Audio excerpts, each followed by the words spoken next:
McAfee.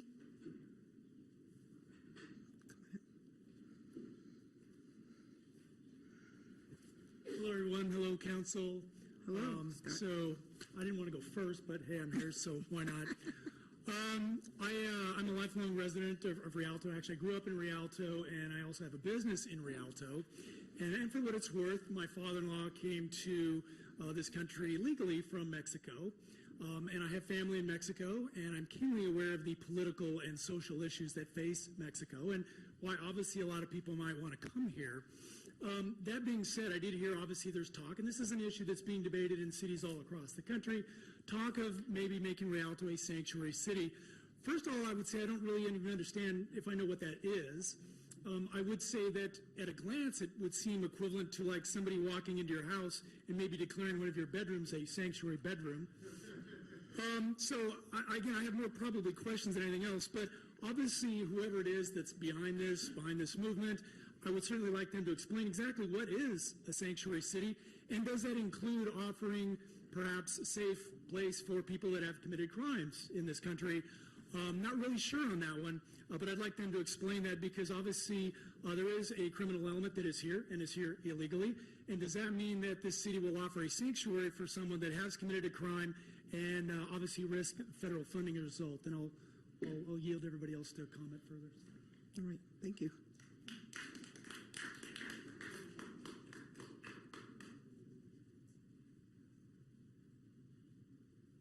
Next speaker we have Mike McKinney.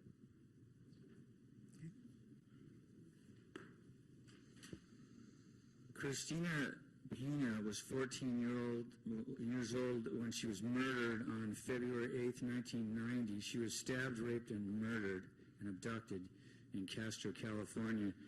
Christy was an outstanding student and inspired to be a journalist. Her teachers considered Christy to be exceptionally creative and talented. Then the unthinkable happened. A farm worker was cutting artichokes in a field when he tripped over a body. It was a horrifying scene. There was a chloroform-soaked rag with Christine had been strangled with the cloth, raped, sodomized, and stabbed repeatedly. DNA evidence identified her illegal alien killer, but an arrest warrant was not issued till September 2007. The illegal alien is in Mexico to this day, fighting this extradition, and on this and numerous other charges and complaints separate from this case. Felicia Ruiz is 17 years old. She was murdered on October 30th, 1999. She was stabbed 39 times in Houston, Texas. Felicia thought she was going to a Halloween party with her friends. Instead, an illegal alien gang member, along with his jealous girlfriend, plotted her murder. Felicia was lured to a field, punched so hard she was knocked off her feet, knocked out, pinned down, stabbed 39 times, and then her throat cut. The illegal alien fled back to Venezuela and remains at large to this day. 2 accomplices are currently in prison. America's Most Wanted, 2 crimes, and other medias have reported and created a movie about Felicia's case. Felicia's parents were hopeful of catching the killer, only to be disappointed over and over.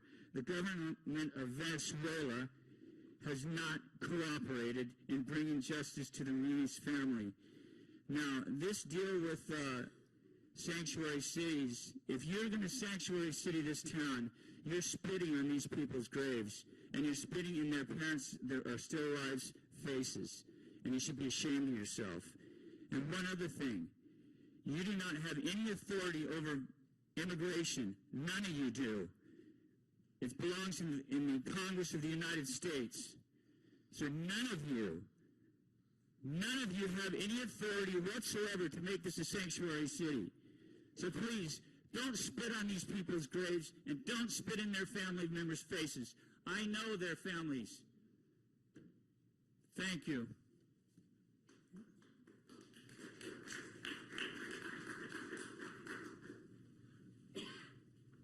Robert Linton. Winston? Yes. Winston?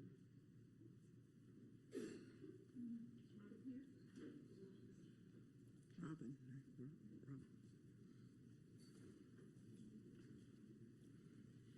My name is Robin Vidston, and I'm with We the People Rising and the Inland Empire representative for the Remembrance Project. We memorialize American citizens that were killed by those illegally in our country. Our headquarters is in Houston, Texas. Our founder is Maria Espinosa. I was here on December 30th, and I would just like to first of all thank the Rialto Police Department. Yes. They were called by the councilman, and they were professional, they were cordial, and they did a first-rate job. So our hats off to the Rialto Police Department.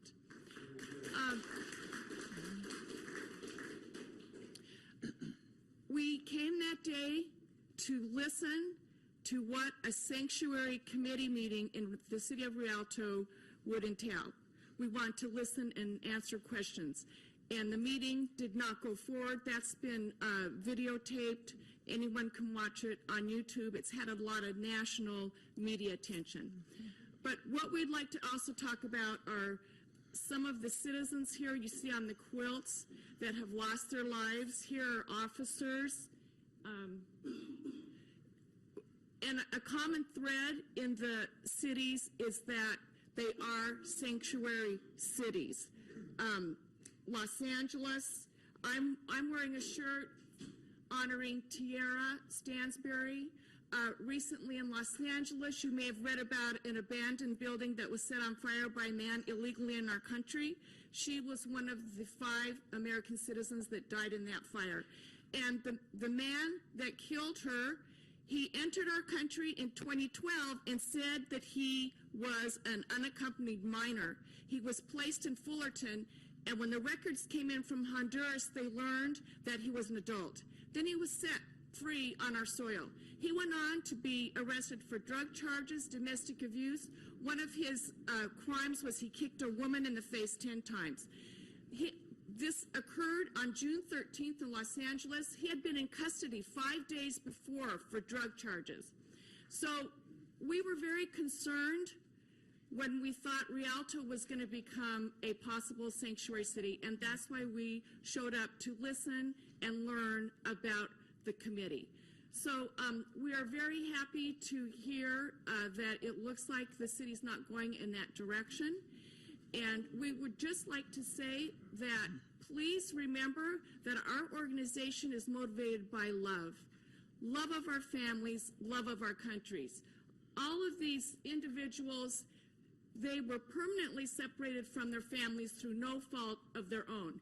And in closing, this young lady, Tierra Stansberry, her family is just devastated. And her dad spent the day at her grave on Christmas lighting candles and a Christmas tree. Thank you. Thank you.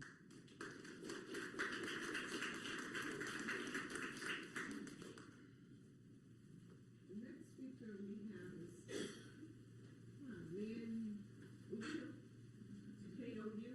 I think that's a K. Lee. Okay, Lee Koo.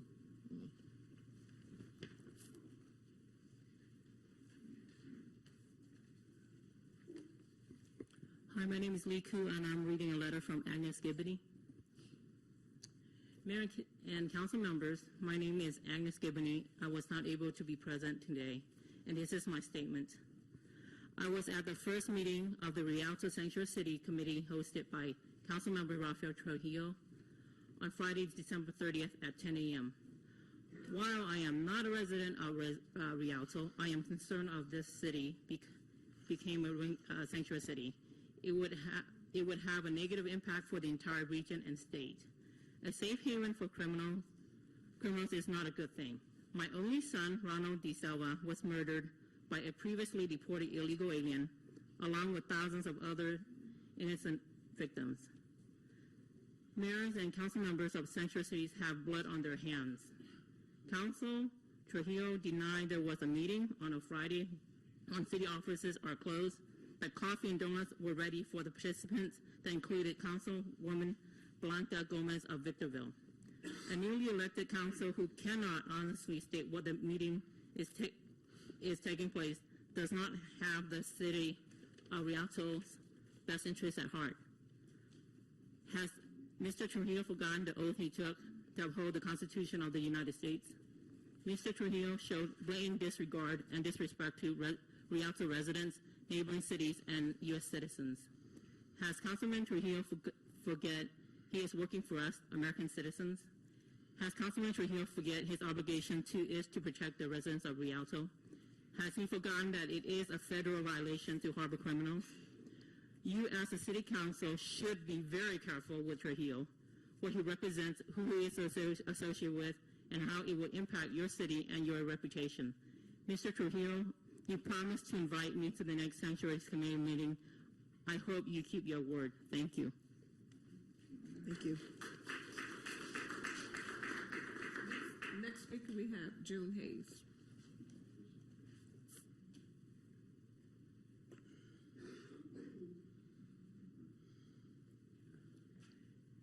Madam Mayor, members of the council, June Hayes. The problem I have with this whole issue is multiple. First of all, there's a lot of fear-mongering going on both sides. And I really resent the good city of Rialto being used for that kind of fear-mongering. Not every undocumented person is a criminal. And I worry that that kind of profiling will happen in this city as a result of what happened. Secondly, we have no business making this city a sanctuary city. Our police department, our fire department, our public works department, this whole city is respectful to all citizens, documented or otherwise, and takes care to make sure that the criminal element, documented or otherwise, is taken care of. There are people murdered by illegals, undocumented. There are people murdered by our friends and family. That's not the issue. The issue is whether we're going to follow the federal law, whether we're going to risk federal funding, and whether we're going to continue or not continue the sadness that has happened as a result of this meeting that occurred. We can't have one individual splitting the city of Rialto.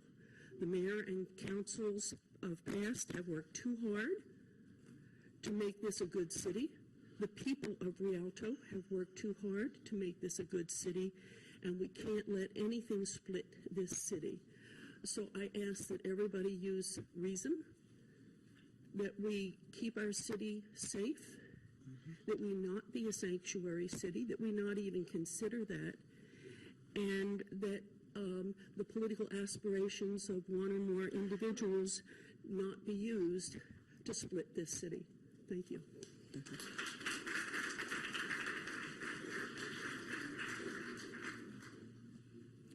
Arthur Shopper.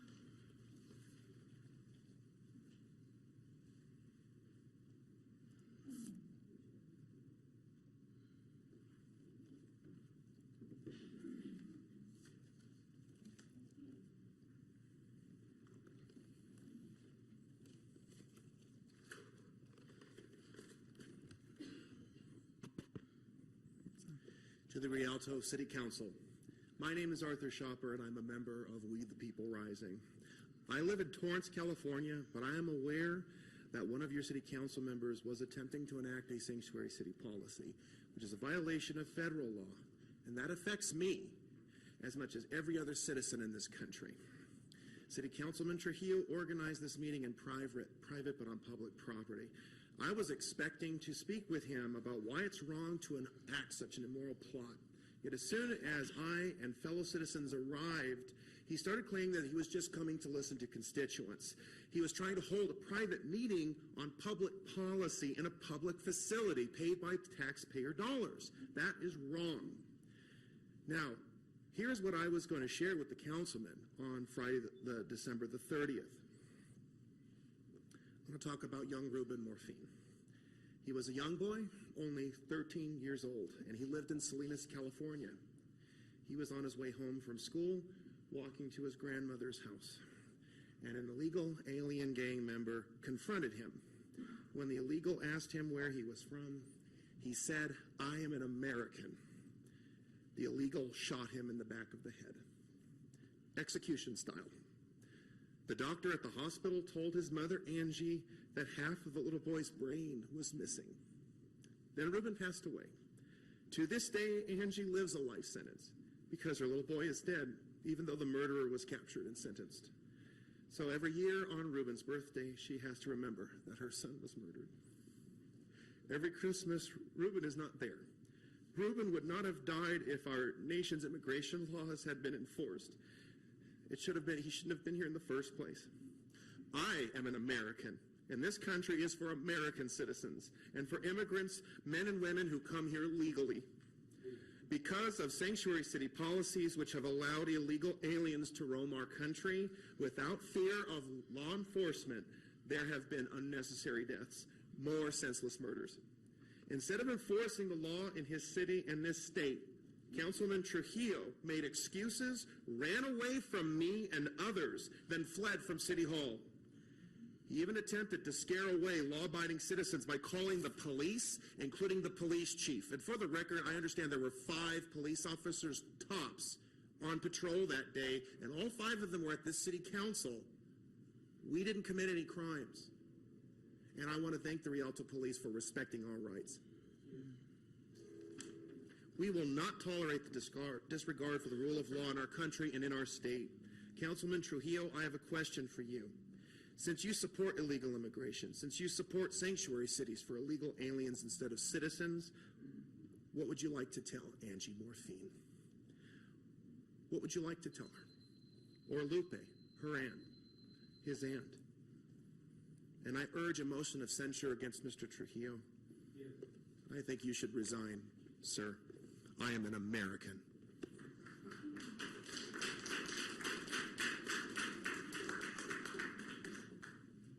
Assemi Juan.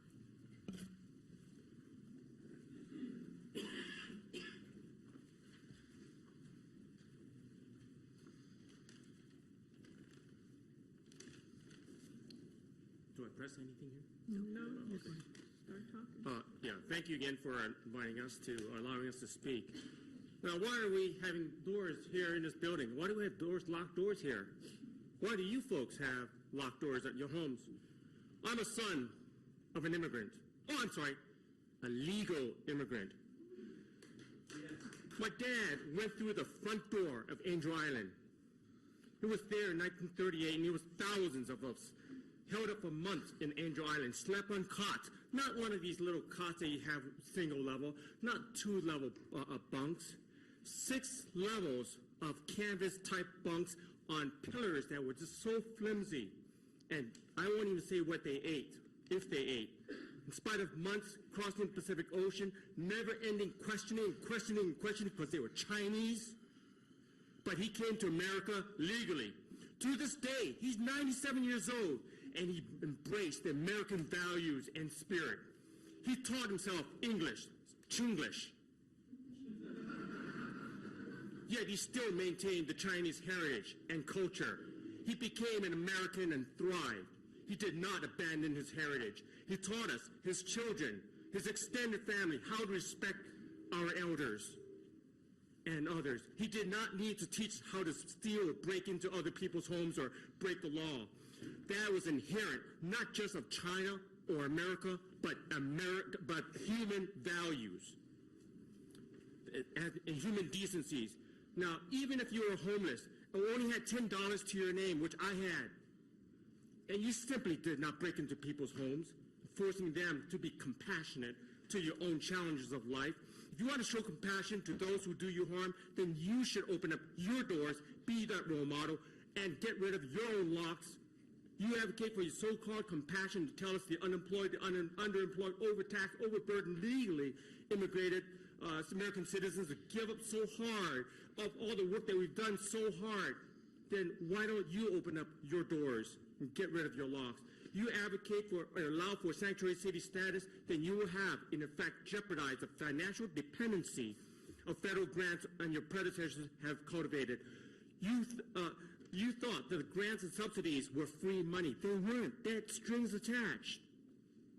Those of you here who filed claims against the city or have contracts with the city, Elvira Vicaro Don't look at getting back your $200 claim that you filed against the city because of the huge pothole damaging your tire.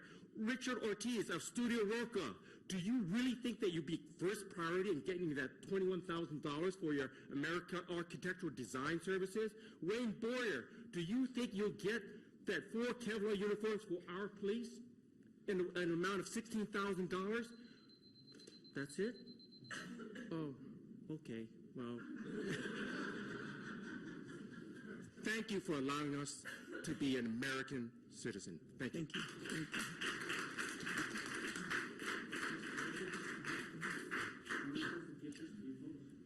No. It's up to you. That's, okay. Thank you. Thank you. Stephen Higgins.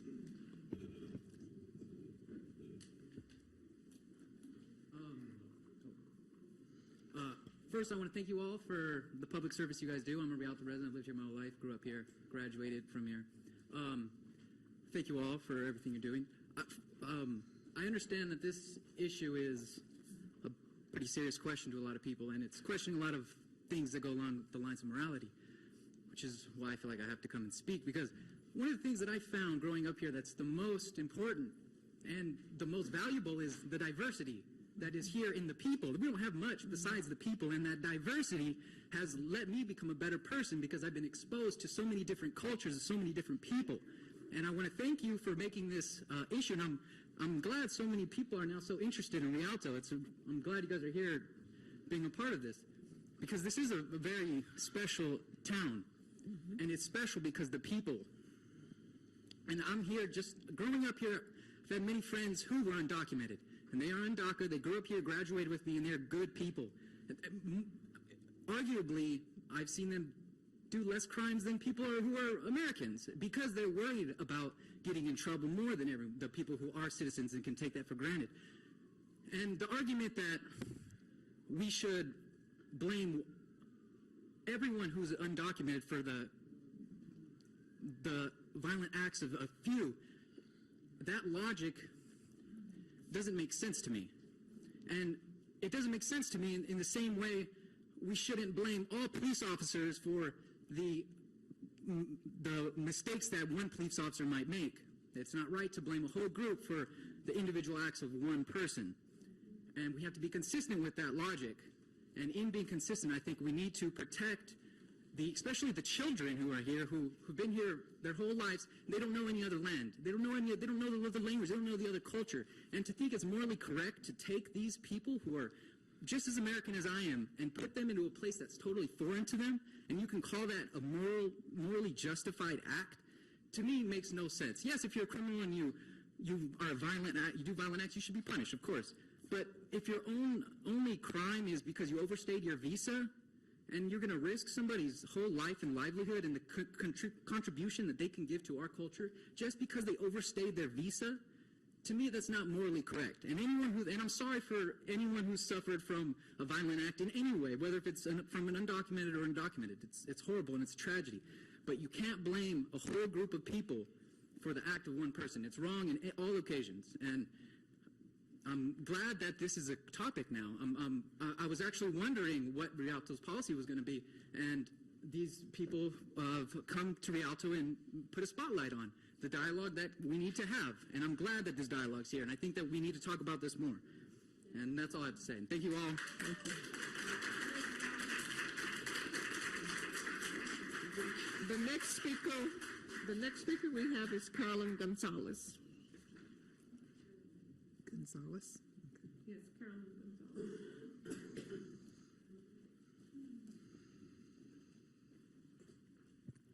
Hello. Thank you for having me here. I'll just get right into it. We're talking about sanctuary city status.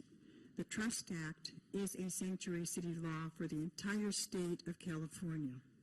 It applies to counties and local cities, as you can read in the actual law in paragraph 7282. The Trust Act, AB 4, was became law in January 1st, 2014. We are now in 2017. This law has been on the books for quite a time. It limits local jails from holding people, I can't read here, excuse me, extra time so they can be deported. County jails can no longer respond to requests to hold individuals solely based on their immigration status, unless certain conditions are met. Even then, law enforcement always has the discretion not to use local resources to detain immigrants for extra time. It specifically applies to counties and local cities. Therefore, there is no need at all for any California city, council, or county board of supervisors to declare themselves sanctuary cities. It is already done within the state of California. So, let us say we live in an outlaw state where the rule of law no longer exists, and criminals, like rapists and thieves, have the state of California as co-conspirators if the criminals are illegal aliens. If the criminals are not illegal aliens, you will not find this state to be a co-conspirator on their behalf. So just think about that right now. For it is the residents and the people of California who pay taxes. It is those people to whom we all have an obligation. Every single one of you in this city has that obligation to the people who live in your city. Further, every single one of you took an oath to uphold the Constitution of the United States, to uphold the Constitution of California, and to uphold the laws in your city. And if you declare a city a sanctuary city, you are breaking federal law, and therefore you are breaking your oath, and you should turn in your resignation as quickly as you vote. Thank you.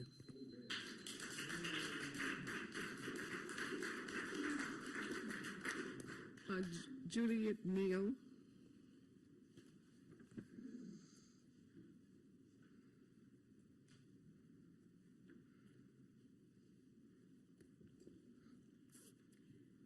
Thank you, Council, for letting us speak tonight. Mr. Trujillo, I want to thank you for your apology that you gave.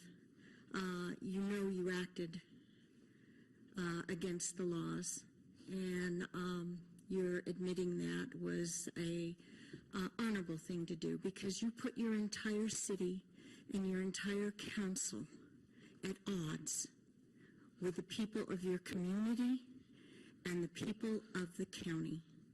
So my friend Carolyn just spoke eloquently about the laws that are already on the books. There's no need for this.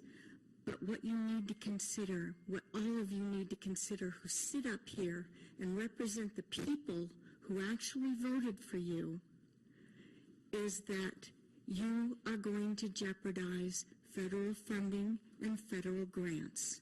I know that you have programs that represent your seniors, your homeless, your schools, your police officers, and your fire departments. Do you want to jeopardize those grants and that federal funding to jump on the political bandwagon of Sanctuary City? And with that, I'll sit down. Thank you so much.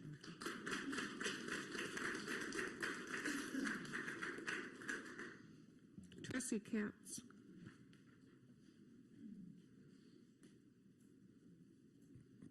Hi, Trustee Capps. I'm actually a resident of Fontana, but I do attend a church here in North Rialto. And so when I heard about this meeting and saw this stuff on Facebook, I was very concerned because I've actually been home shopping over by the church. So I was like, what? Rialto's going to become a sanctuary city? And thank goodness that turned out to not be true. So thank you, Rafael, for seeing the error of your ways, for admitting you were wrong, and for just publicly admitting that right from the start. Thank you. As you all know, President Obama tonight is saying goodbye, and Mr. Trump is going to be sworn in a few short days. And so the trajectory of where this country is going is about to shift. And so I think it would be very unwise for the city to become a sanctuary city in light of, like Judy was talking about, federal funding that could potentially be lost.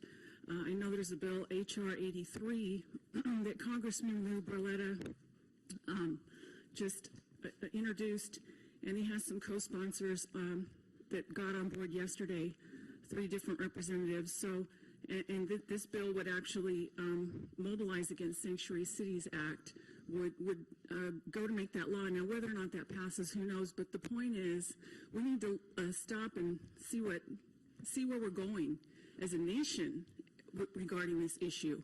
And like the speaker before Judy said, Carolyn Gonzalez, we already have something for this, so there's no reason to do what Rafael was embarking on doing. And I know he was serious about it because I saw the things I saw on Facebook. But anyways, I don't want to take up any more time. I want to thank you again, Rafael. And rough start to your city council, but that's what I'm going to learn. Thank you so much.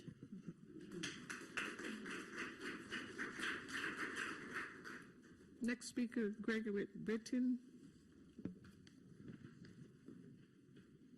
Good evening.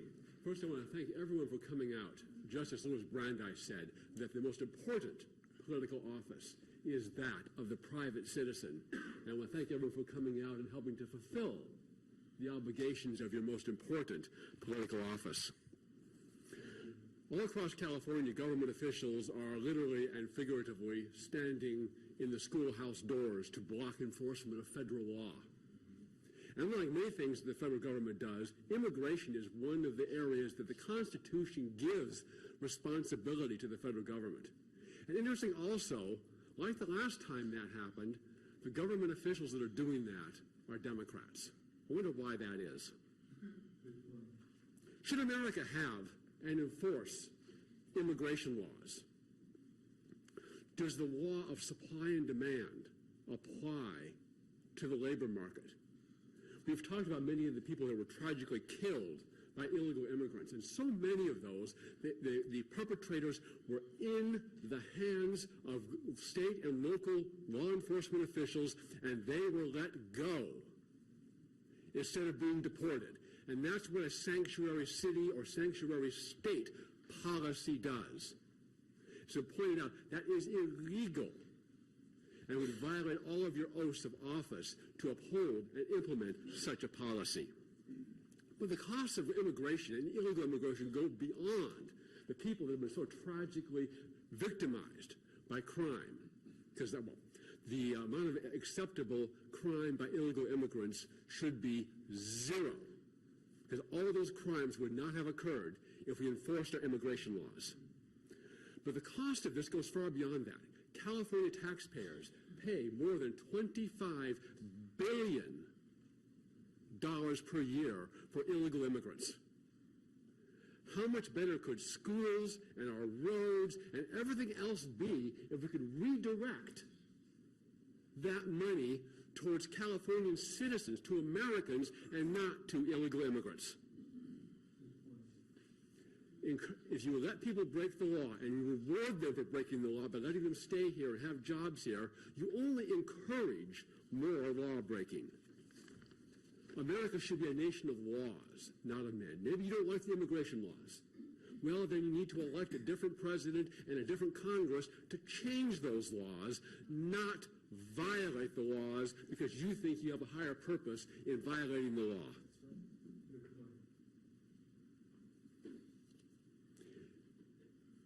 Aiding and abetting illegal immigrants is itself a crime.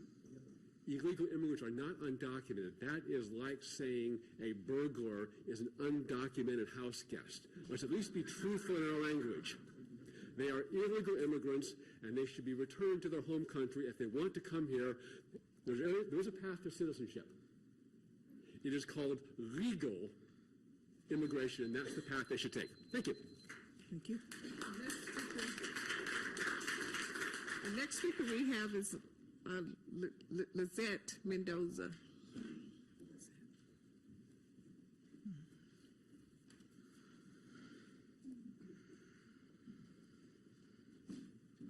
Hi, good evening, everyone. My name is Lizette Mendoza. I'm a Rialto resident now for 27 years. So I've lived here all my life, even when I took off for a few years for college. And I'm a daughter of immigrant parents, right, who came to the country 34 years ago and were able to legally get immigration status, along with many other families that go to church with me, that, you know, grew up with me in school, as Stephen said. I actually went to high school with you. I just recognized you. And so, yeah, this diversity and this conversation of what values our city council is going to uphold, and the values that our families and that our residents want to uphold. I know that many of them are not here tonight, but 10 of us, I counted around the room, 10 of us are here representing thousands of families that live in the city and that live in other cities across the Inland Empire and this state and this country, who are, you know, the breadwinners of their family, the people that are going to school just like I did, trying to make it in this society and make it in life better than what their parents did and have provided for them. And so I really want our city council and to consider having a conversation about sanctuary, and maybe sanctuary is not the answer. I think I found myself surprisingly agreeing with some of the people that came up here and spoke, but I think we need to definitely have a conversation as residents, as city council, with our mayor, and at the same time, I think Rafael Trujillo had no reason to apologize tonight for having a meeting that our residents asked him to have. And so we're gonna look into that. I hope that our city attorney and our officials here look into how much he really did break the law, if he even did. But let's have a conversation about it. Let's meet in a private setting in a facility here in the city. But I think we owe it to ourselves and to the people that make up this city, the residents of the city, to have an honest conversation about it. We can look at all the legal matters, right? But I think at the end of the day, we need to realize that these are families, that these are individuals that whose lives are on the line, and based off of what the new administration will bring down the pipeline. And you know, there's a lot of laws that have passed in favor of our immigrant community. And they passed the legal way. And so the electorate that is changing in California, that is changing across the country, is soon going to elect the Congress members and the city council and everyone else that the other gentleman mentioned. Because, yeah, we want power players, and we want officials that really represent what the people want.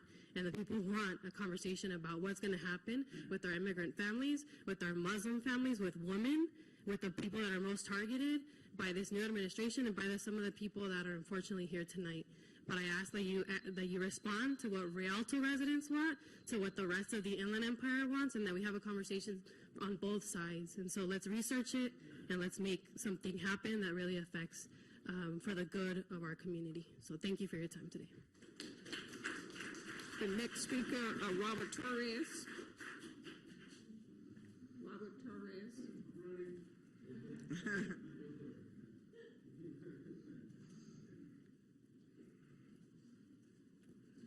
Howdy, folks. I'm here to give you the alternative side and the legal structure behind this sanctuary amnesty.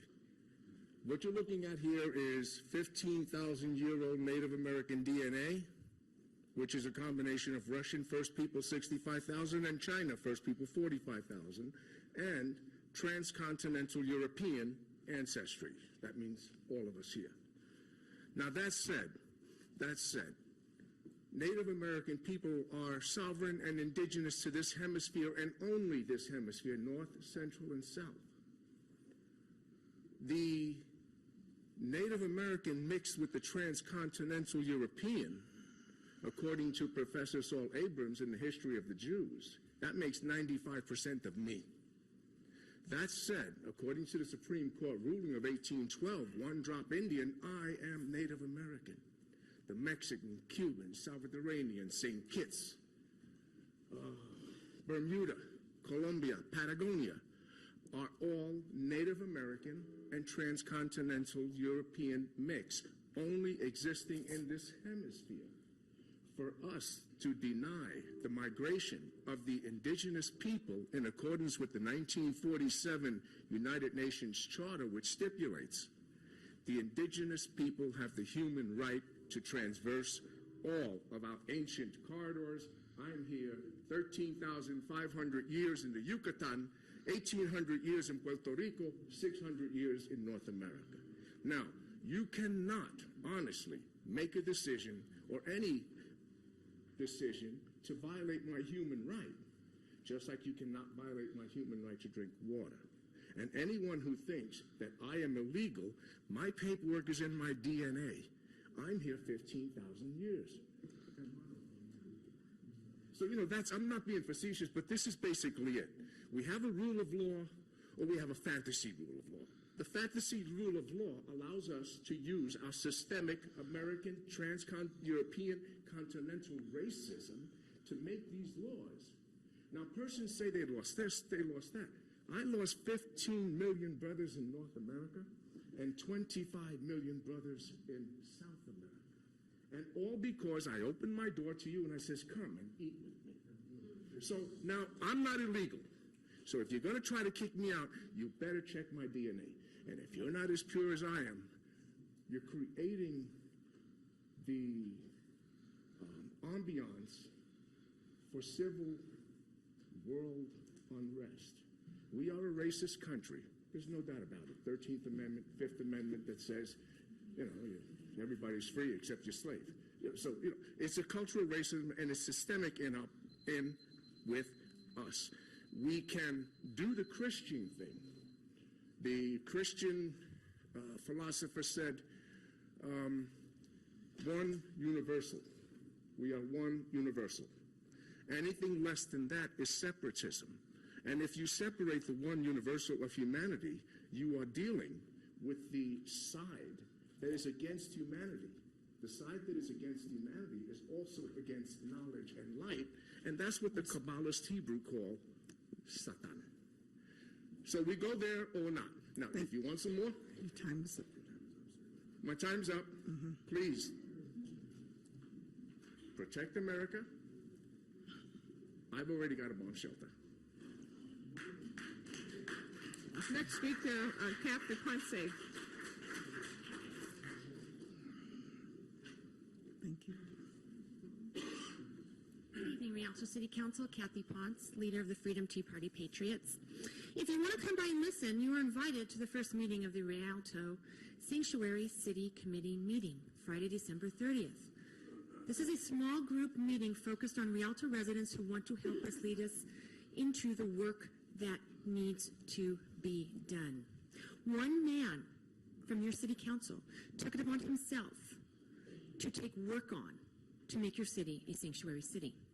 Ms. Roberts and I have the utmost respect for you. You've always been open, you've always been approachable, and you've always been there to be able to sit down and communicate and talk. This is not a reflection of you. Please know that. But you have someone on your council that does not have the same goals as you. It should upset you, and it should upset every other city council member that this meeting took place via an email that I'm sure wasn't CC'd to any of you, and that this was going to be put forth without your notice, and was including the councilman person of another city. Now, we can go on and on and on and say, well, Blanca's new, Rafael's new. No, I'm sorry. Rafael worked for Norma Torres. We're not new. Yes, we are a diverse community. All the communities in the Inland Empire are diverse. However, we are also a community based upon laws, a constitution, and federal laws. And if you're okay with taking away the federal funding and you can still run your city, well, let's look into that, because I'm sure it's in the millions or probably billions of dollars. You guys have a problem. You have an issue. You're not united. And you're not for the citizens, because you have one person that's gone astray. And you are now in the news. You are getting federal state attention. The media, look at all the reports that have been done. We just served recall papers in Fontana an hour ago on the mayor of Fontana, because she's not listening to the people, and the people have been disrespected. If any of you up there wants to be next, let me know, and I'll file the paperwork. Thank you.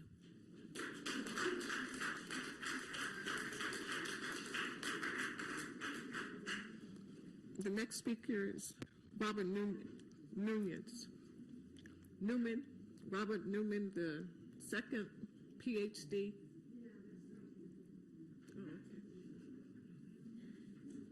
I really didn't think that name was all that difficult. I'm trying to read your writing. It's okay. No, it's reasonably clear. Okay. I chart with the left hand, so it's clear. Okay. Yes. It's an honor to be here. I've not addressed City Council Rialto at any time in the past. I've addressed, and many others have addressed other city councils about many issues. Many of them relate to illegal immigration and illegal aliens being in our country. And one individual referenced the fact that there's not a working definition of sanctuary city. So it's a very mushy term, but I'll tell you where it originated. It originated in God's Word, and it's located in the book of Numbers in chapter 35. And it begins actually with verse 9. Cities of refuge, also referred to as sanctuary cities, were established not to house illegal aliens and criminals. Sanctuary cities were established for the opportunity for someone who had unintentionally taken someone else's life. And they could then escape to one of the sanctuary cities to be safe until they were adequately adjudicated. Anyone who kills someone accidentally can escape to one of them, one of the sanctuary cities. They are not a haven for thugs and illegal aliens. They're not even a haven for those who have snuck into this country when we do have a legal process. Dr. Sam Wong addressed that issue in relation to his relatives. Li Ku did not address that, but that her family came here legally. My soon-to-be niece's husband, parents, came from Vietnam. He lives in Huntington Beach. Now, as you realize, on December 30, as already been addressed, one of your council members, Rafael Trujillo, overstepped his authority. It is your responsibility to issue sanctions. It's the people's responsibility who voted him into office to remove him from office if he insists on his wayward ways. We must return to law and order, individually and collectively. I have personally been with Donald Trump and spoken with him on various occasions. He initially, as I understand, is that my time? Yep. Finish your sentence, Dr. Newton. Just finish your sentence, though. Thank you. Okay. All right. Oh. Next one. The next speaker is Marcella Ferguson. Marcella.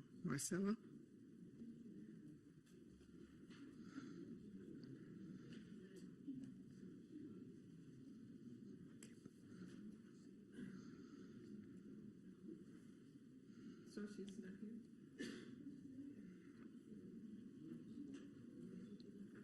I'll go to the next speaker.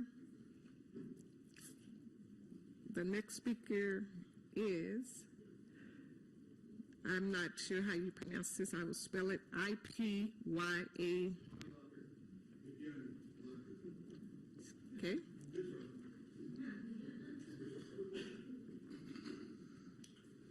Definitely. Good evening. My name is Ipiani Lockhart. In this room, I don't know about the feel. I don't know if we have that American dream. And even though before this country was even America, there's been many people to dwell upon this land, you know. Africa is the birthplace of all civilization. Regardless of that, we're all blessed to be alive, you know.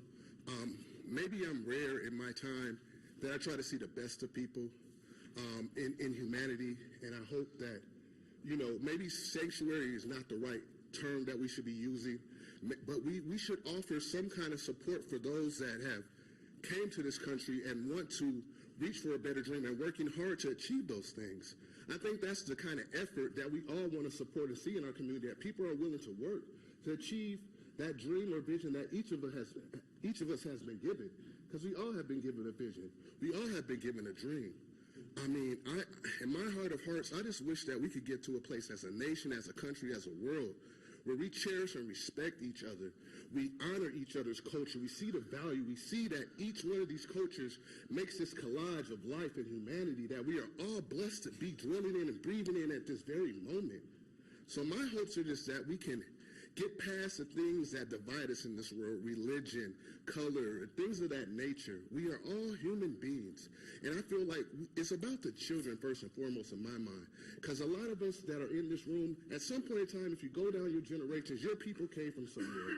And we might not even have the whole legal system set up at that time the way it currently is. But your people came here to work to build a better life and a better future for not only themselves, but for their families and for their children's children.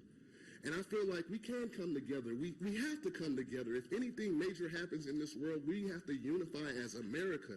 And we deserve to treat each other with respect and love and appreciate each life, because it truly is priceless. It is truly priceless and utterly irreplaceable. So I hope that we could just come together and let cooler heads prevail and see that everyone in here, it's a beautiful thing because people are involved. We have a lack of engagement in our country where people don't engage, you know. So this is beautiful to see the diversity in our room and people trying to address certain issues and certain topics. But I just ask everybody to start seeing each other through the lenses of love, even when you look upon yourself. Because when you look through the lenses of negativity or hate, all you'll see is the hate and the flaws within yourself, and you'll see it in every other creation that dwells around you. But if you look through the lenses of love, I'm sure that you'll see that not everybody is bad, not everybody's illegal, not everybody's doing criminal things. We cannot get in a mindset where we're just generalizing everything, because it's always a mixed bag. And just thank you for your time, and thank you for your time. Thank you. The next speaker is Jeff Green. Jeff Green.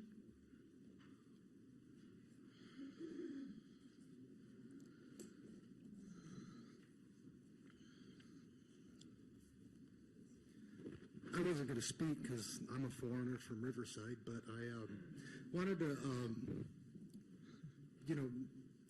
thank Rafael for his attempt to do what we should all do, welcome people into our communities. I think that our speakers here tonight have some misconceptions. One about the Constitution. People were citizens of states when the Constitution was written. The federal government didn't get involved into who was a citizen and who wasn't until the Chinese Exclusionary Act, when they wanted to keep Chinese people from becoming citizens after they built the railroad. My people came over through ports of entry like Ellis Island, where if you came on a boat and you had a first-class ticket, you got off in New York Harbor, and if you had a second-class or steerage ticket, you went to Ellis Island, and if you weren't bleeding out of the eyes, they had somebody there that spoke your language that would help you fill out the paperwork, and as long as you had $25 in your pocket, you could go and you were a citizen. That's what it took. Now we have very draconian laws that prevent people from being citizens. We have a extremely expensive path to citizenship that takes many, many years, requires many, many lawyers and appearances before all kinds of boards, and it's insanely difficult to be a citizen, and people are going to migrate. And we live near the border, so we're going to live with people who migrate without documents. We have since they made that border. And, I just wish we could welcome them and make their stay here as comfortable as they can be until they can get their paperwork straightened out. Thank you. Thank you. Next speaker is Maribel Nunez.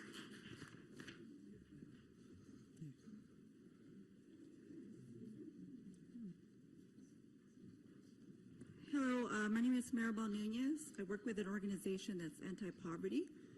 And I wanted to thank my colleague here, Mr. Rafael, for allowing this meeting to happen with residents and just people that want to talk about issues. And I presume everybody here has had meetings with constituents and people, or else there wouldn't be any lobbyists, as an example, right? So I think to me, I think we really have to talk about the core of why people are here. I feel that there is this different tier system of how people come to this country. And just what was said before, you know, we had a different way of an immigration system. I'm a U.S. historian. I used to teach at Riverside Community College. And what I would teach my students is the history, the immigration history here in the United States.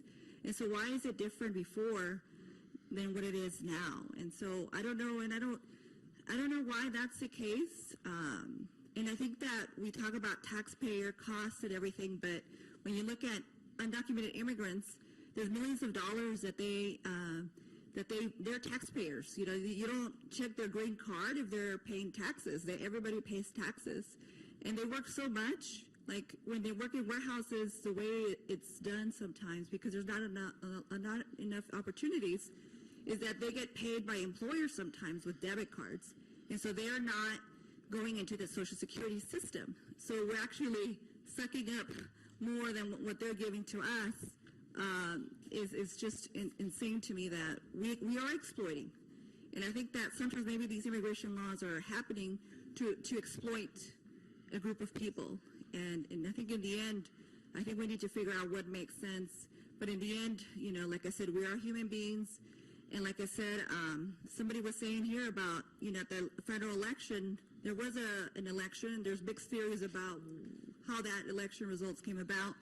But just keep in mind that a lot of us have gotten people out to vote.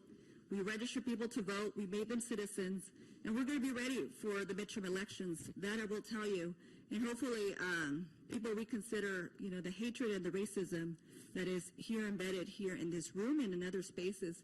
Like I said, when you treat people inhumane, please, you know, you really have to look at that and really examine yourself why you are like that. Because your parents and in your family, when they came to this country, they have a different set of rules and laws that are totally different. If there was a path to citizenship, believe me, people would get on that line. And right now there isn't any line for path to citizenship. So I really support Rafael and his efforts. And I'm hoping that people, the city council representatives, could really support the idea of protecting immigrants in general. Thank you.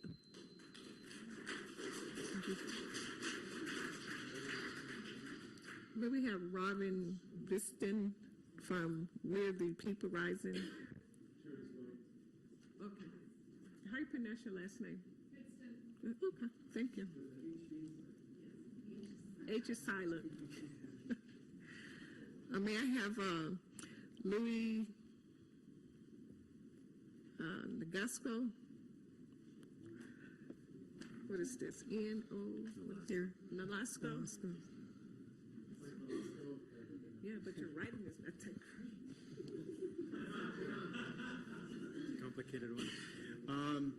Good evening, City Council. My name is Luis Nolasco. I'm an actual resident of Rialto, unlike half of these people here who, for some reason, decide to come to our city.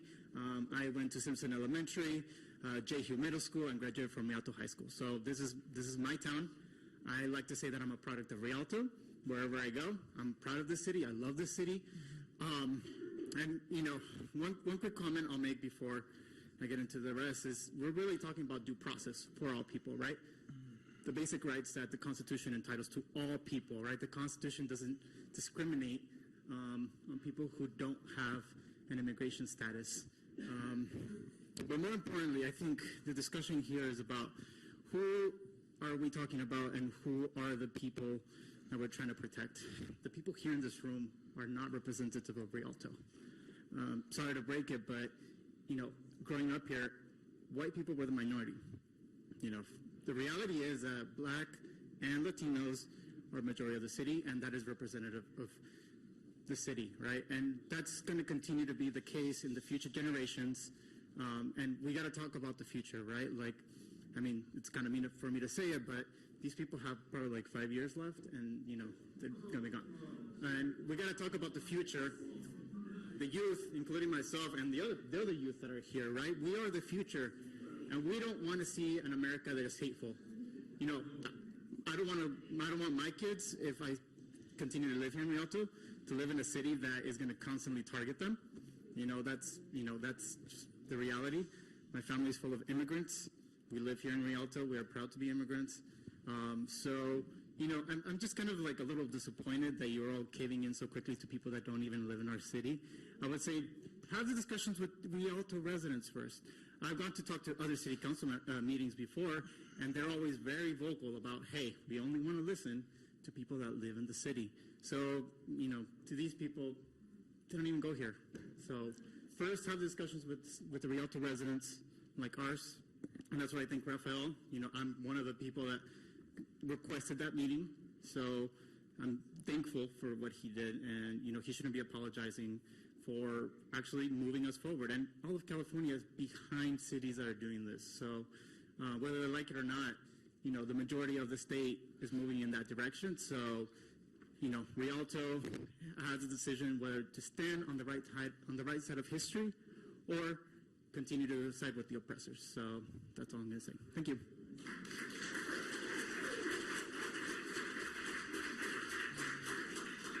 Carolina Fidesco. Community, please allow the speakers to speak their rights, please. And refrain from any comments or unfair comments. Thank you. Hello, my name is Carolina Verduzco, and I didn't think I was going to be here at this meeting today, but when I saw everything that was going on, I wanted to come out here and give Mr. Trujillo my support and say that change does start with one person sometimes. It takes that one person to talk about the change that needs to be brought into the city, and you have my full support, and I'm sure that as more people become aware of what's going on, you're going to have more support. And also, I know that it's something very difficult when you have so many people being negative and pushing against sanctuary cities. But I thank you because you are representing a big part of Rialto, and that's all I wanted to say. Thank you. Here we have Liz Gallego.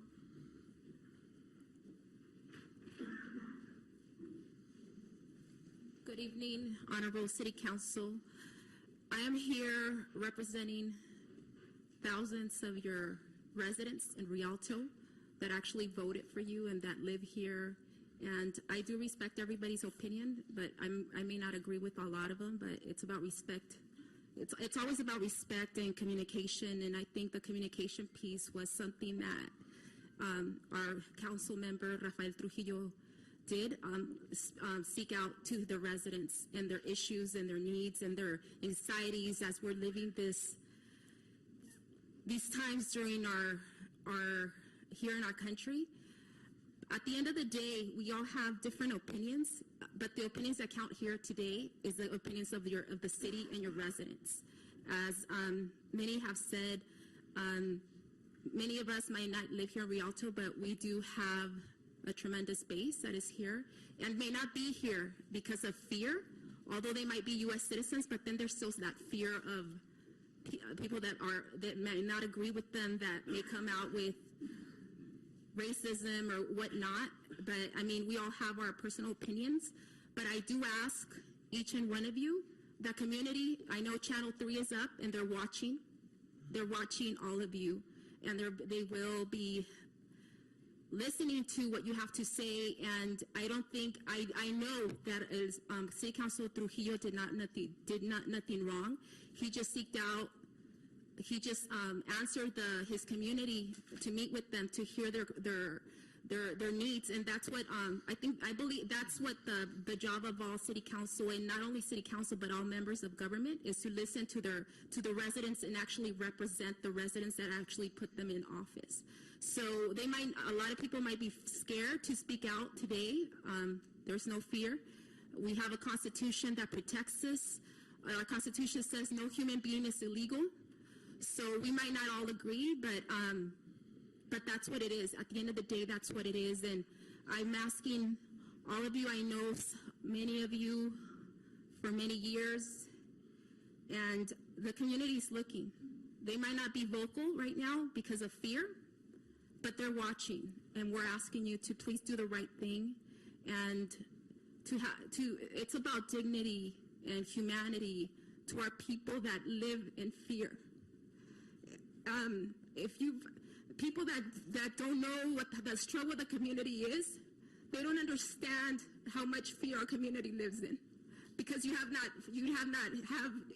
lived it, because you haven't had the need, because we live in comfort being U.S. citizens, but nobody knows, nobody could talk about an immigrant or any other person that lives in some type of situation, only the person that's living it day by day. So please, City Council, listen to your residents of Rialto.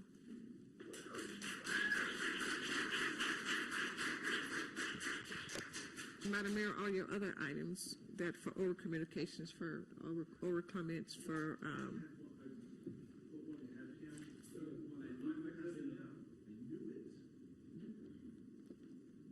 you have 9 and 11.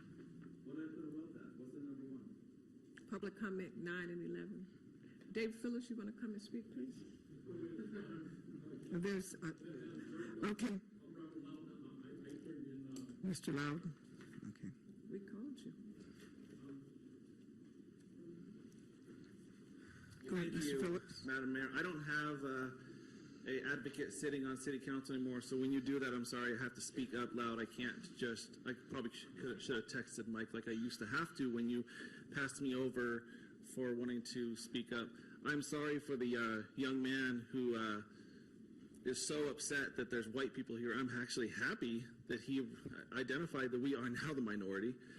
It breaks my heart to hear that he can say something like what he said up here and everyone's okay with it. If someone like me would have said that, I would have been approached by law enforcement and I would have been lambasted by everybody sitting up there. It's happened before. I've given Joe Baca Jr. quite a few opportunities. I wasn't as sharp back then. Rafael, I'm a resident.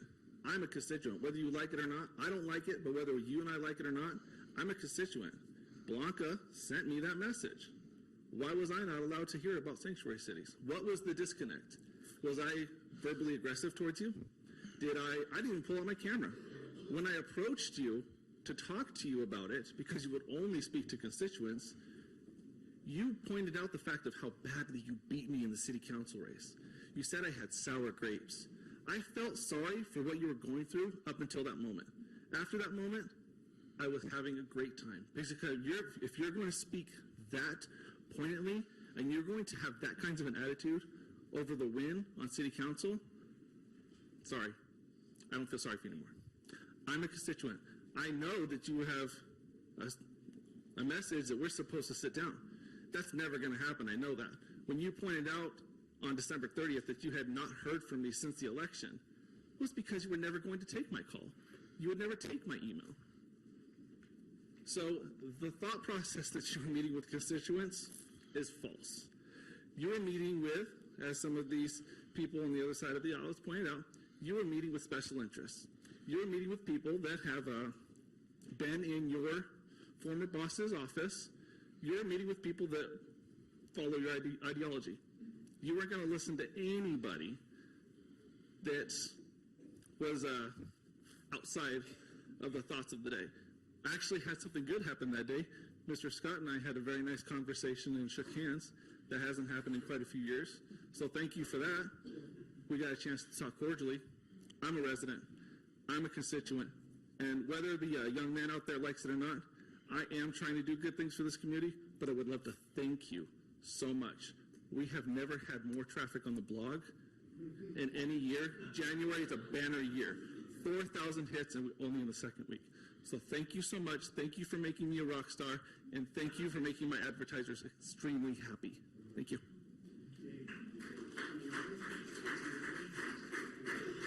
So we called you, Robert. So go ahead. a city of Rialto should have nothing to do with the sanctuary city resolution, because if you do that, you're putting federal and state funds in danger. And what you need, so you can't afford to lose any money or any source of revenue, because you're going to need it for your CalPERS dues, the California Public Employee Retirement System. I have reports here from CalPERS that said in the last fiscal year their return on investment was 0.61%, a little bit over 0.5%. They need 7.5% in order to keep the system solvent. And I have handouts for the city council. Okay, so all of you know what happens when CalPERS, doesn't have enough return on the on their investments. They ask cities to up their CalPERS contribution. And so you don't want to put any source of revenue in the city in danger. And as far as deportations goes, the Constitution gives Congress the right to make immigration laws. And ICE, the Immigration and Custom Enforcement, they're only interested in felons, in illegal aliens that committed serious felons. So if a person is in the country illegally, they just have to go to the ICE website and then not commit the serious felons that will result in a meeting with the Iceman. Okay, so in other things, I believe in the sovereign nation state. Sovereign nations exist to promote the general welfare of their people, and to promote general welfare, they should have immigration laws. That they should be able to determine who enters the country, those that are crossing the border illegally, and those that overstay their visa. If you don't have if you have no borders, you have no nations. And so Congress should establish our immigration laws and not the United Nations. Thank you. Thank you. I don't have any more speakers. Okay, so that concludes the oral comments. Is that all of them, or do we have any other oral comments for other items other than the topic? Not from their paperwork. Okay, thank you. All right. Madam Mayor, just a point. Council, go ahead. Because there's nothing on the city council agenda on the issues that were discussed by the various speakers, there really isn't an opportunity to have a lengthy or substantive discussion by the council on these issues. So there is an opportunity to provide brief responses should anybody wish to do that, but that's about as much as can be done. Right.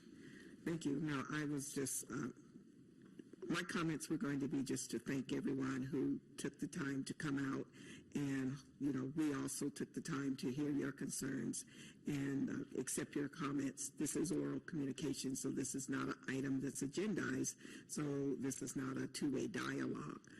I will let my colleagues make any comments, brief comments they'd like to make to the matter, and then I would ask, if everybody doesn't mind, we take a brief 3-minute recess so that some of us can stretch our legs.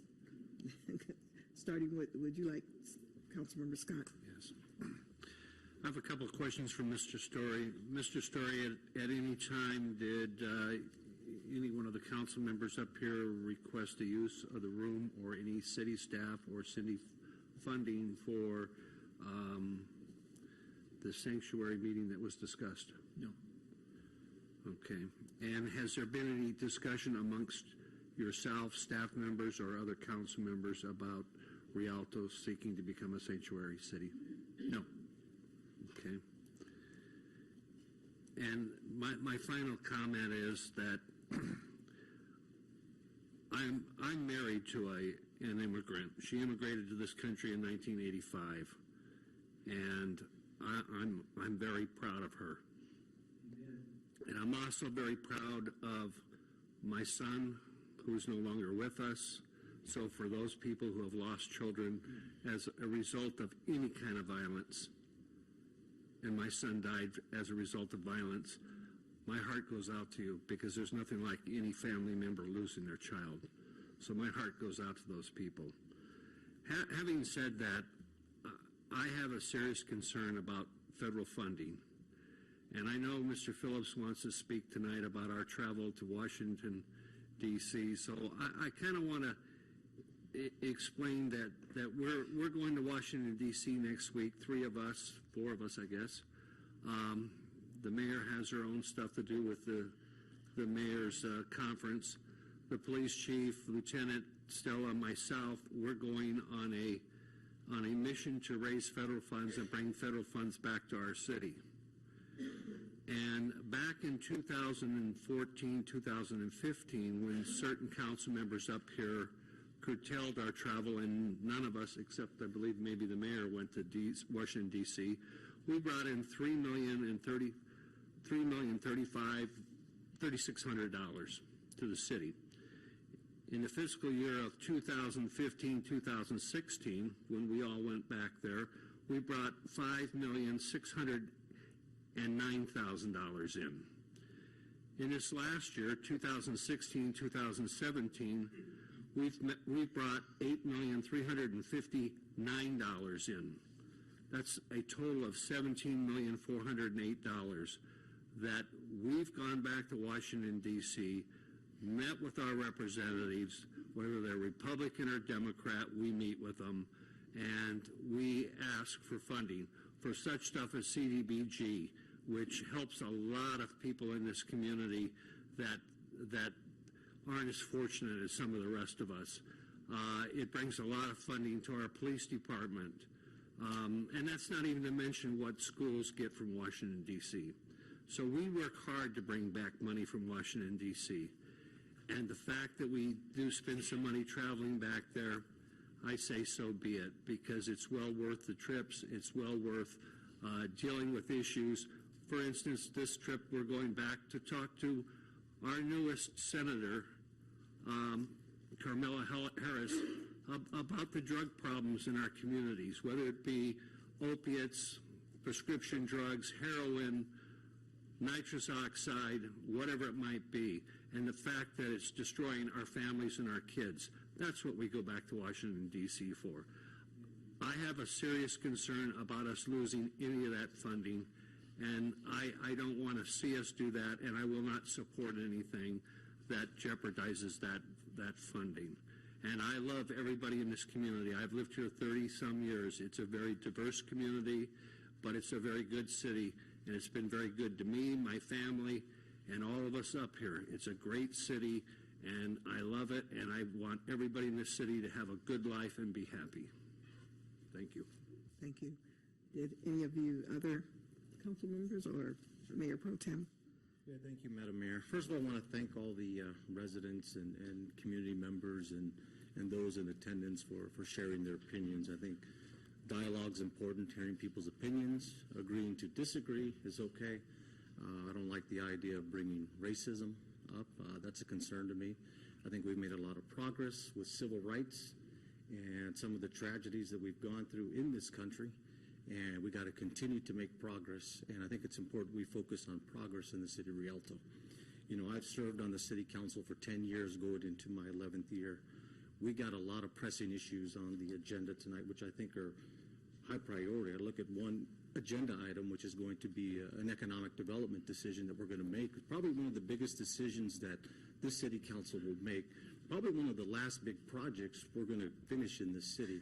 So this continues to be the priority of the city: economic development, parks, safety.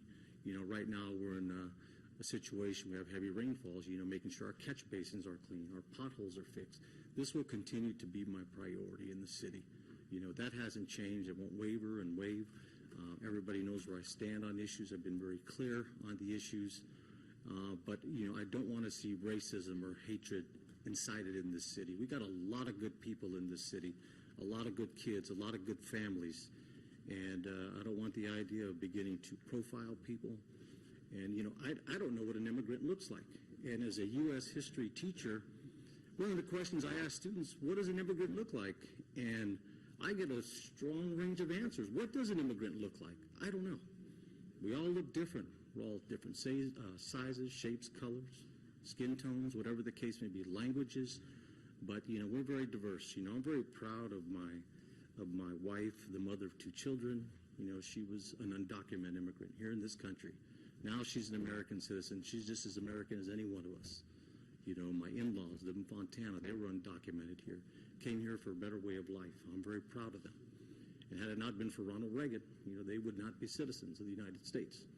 But I'm very proud of my family. I love my family. I love the mother of my children. But the bottom line for me is to continue to move the city forward, stay focused on the agenda items here tonight, and continue to make progress in the city. And that's where I stand as a city councilman. Thank you, Mayor. Thank you, Mayor Pro Tem. I didn't know if Councilmember Trujillo. I also like to thank everyone for coming here and spending time to talk about real issues that are really important to everyone. And I also look forward to moving the city in the direction that allow us to progress and create that bridge to the future that we're always talking about. So again, thank you for being here and really expressing a lot of your concerns. Thank you. Councilmember Carrizales? Yeah, I just want to echo what my colleague said here. Thanks for coming out here today. And obviously, there's 2 different sides to the story. But I was elected to be here for the people. I will not be supporting anything that jeopardizes our federal funding. I was elected on the premise of making Rialto a better place to live, grow, and thrive. Thank you. Thank you, Councilmember Carrizales. And I would just like to close in comments as well. Councilmember Scott he shared with you that, as you see on our agenda, there is an item about us traveling to D.C. He did state it in a manner that I would like everyone to know that in addition to the duties of going to the winter session for the U.S. Conference of Mayors, I also have been a part of all of those meetings. So I wanted to clarify that point, that it's not just the U.S. Conference of Mayors winter session, but it's also a venue where we have an opportunity to have a direct dialogue with a lot of department heads. Then we also set up a number of meetings with the various agencies, the federal agencies that are providing those dollars, those funds, those grants that he made reference to, and those numbers that he stated, which has occurred in basically the last 3 to 4 years. If you ever take the time and look back over our track record and how much we have managed to bring in to our community and focus on some of the things that are going on in a progressive manner in the city of Rialto, you would find that the curve has constantly been going up. And Rialto has been put on the map, has been recognized. Yes, I think as Mr. Phillips says, it probably has been a lot of activity on the block. The conversation, should it happen? When should it happen? Where should it happen? I think those are all the things that can be left to individuals, groups, and organizations to have that conversation, not only in Rialto, but anywhere else that they'd like to have in the county or the state or the federal or the United States. But for me, too, I'm not going to sit here and speak to all of my background or my family's background, but I will say that it is very much an immigrant background as well. It's very much blended community, and it's not all just coming from one continent. Throughout my whole family, and they all are whatever registered. I don't believe anyone is unregistered, but for me, it's probably what the gentleman said about first, where is the humanity to love people, to help people. If they're not harming you, then try not to harm them, And so that's where I start. But I want to say I'm similar on the same note as Councilmember Carrizales. I voted because I ran and I continue to run because I love this community. I am focused on things that are going to happen for the betterment of Rialto, to move this community forward so that the citizens of Rialto are never left out, and that we are going after and letting them know exactly what we stand for in this community, what we want. We are an extremely diverse community, and that is what I very much appreciate and treasure. I wasn't born in Rialto. I was born in San Diego.